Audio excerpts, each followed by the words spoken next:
Cindy, I think based on your experience in the consulting world, you also saw this happening. What do you believe are some of the biggest challenges and opportunities in these large organizations for tools like Sherlock and other AI coaching platforms per se? That's a great question. Thanks for asking.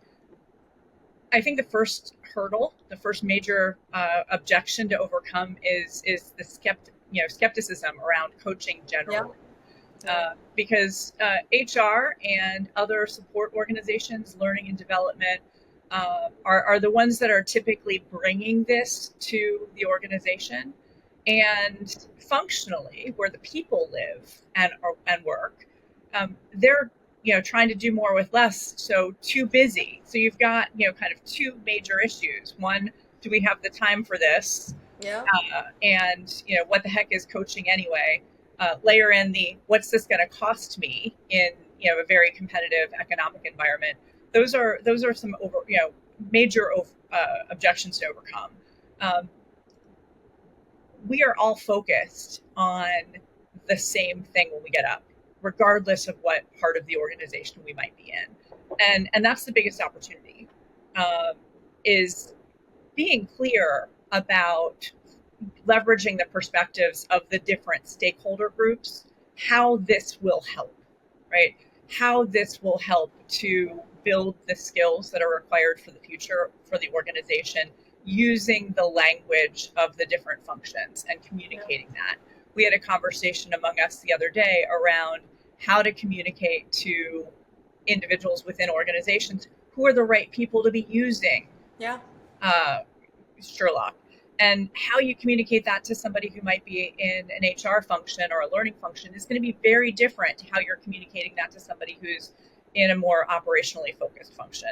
So those are kind of the major hurdles, I'd say, and what we can do as people who are kind of supporting adoption either from Sherlock or organizations wanting to adopt, is to really take the time to do that stakeholder analysis and understand the benefits and articulate it in language that's going to be meaningful to them.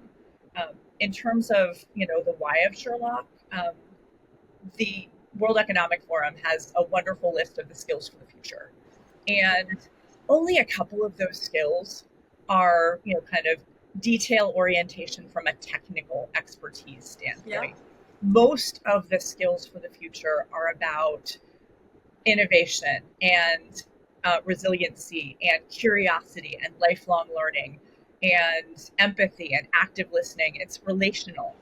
And again, coming back into the benefits, having overcome some objections, hopefully, Sherlock gives employees either in the course of business who might get stuck, or later on. We all know that insights typically happen when we're not focused on the problem, right? In the evening, when they're not with their peers, they have an opportunity to brainstorm with Sherlock, thinking out of the box about how else could I do this, or what might that person or function care about that isn't on my radar yet, and posing those types of questions, helping to identify the utility functionally is I think going to be kind of a pathway to greater adoption, right?